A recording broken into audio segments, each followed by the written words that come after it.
पुण्यश्लोक अहिल्यादेवी होळकर शेतकरी कर्जमुक्ती योजना 2026 अंतर्गत वाशिम जिल्ह्यातील 54,107 पात्र शेतकऱ्यांची यादी आधार प्रमाणीकरणासाठी प्रसिद्ध करण्यात आली असून पात्र शेतकऱ्यांनी तातडीने आधार प्रमाणीकरण पूर्ण करून योजनेचा लाभ घ्यावा असं आवाहन जिल्हाधिकारी योगेश कुंभेजकर यांनी पत्रकार परिषदेत केलं।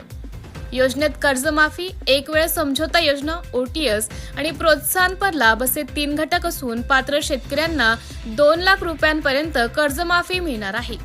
तसेच नियमित पीक कर्जाची परतफेड करणाऱ्या शेतकऱ्यांना कमाल 50,000 रुपयांपर्यंत प्रोत्साहनपर लाभ दिला जाणार आहे। 31 जुलैपर्यंत वाशिम जिल्ह्यातील 36,725 शेतकऱ्यांनी आधार प्रमाणीकरण पूर्ण केलं असून उर्वरित शेतकऱ्यांनाही बँक शाखा, ग्रामपंचायत किंवा संबंधित कार्यालयामार्फत ही प्रक्रिया तातडीने पूर्ण करावी असे जिल्हाधिकाऱ्यांनी सांगितलं। आधार प्रमाणीकरणानंतर पात्र कर्जमाफीची रक्कम थेट संबंधित कर्ज खात्यात जमा करण्यात येणार असून त्यानंतर शेतकऱ्यांना नव्या पीक कर्ज उपलब्ध होणार असल्याची माहिती जिल्हाधिकारी योगेश कुंभेजकर यांनी दिली आहे।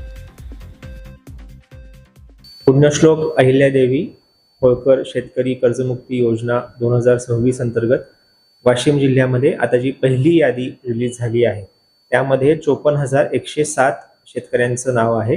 त्यापैकी 36,752 शेतकऱ्यांनी ई-केवायसी पूर्ण देखील केलेलं आहे। म्हणजे साधारणतः 68% शेतकऱ्यांनी आधार प्रमाणीकरण केलेलं आहे।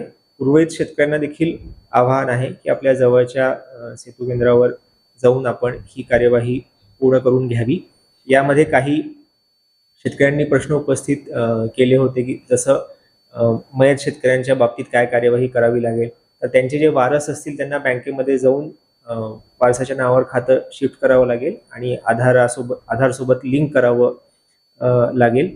काही शेतकऱ्यांचं नाव अद्याप आलेलं नाहीये कारण ज्यांचं 2 लाखाच्या वर कर्ज आहे त्यांच्यासाठी वन टाइम सेटलमेंट OTS ची यादी येणार आहे। ती काही दिवसात रिलीज होईल, त्यामध्ये त्या शेतकऱ्यांचं नाव येईल।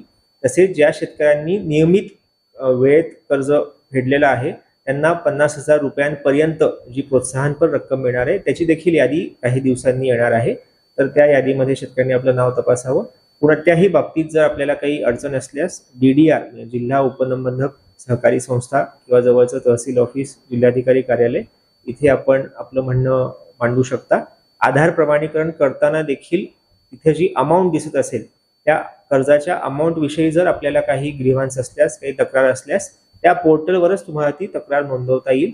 जिल्हास्तरीय समितीकडे तुमची तक्रार पोहोचेल आणि त्यावर योग्य तो रेकॉर्ड तपासून निर्णय घेतला जाईल। सर्व शेतकऱ्यांना आवाहन आहे की आपलं ई-केवायसी आधार प्रमाणीकरण लवकरात लवकर पूर्ण करून घ्यावं।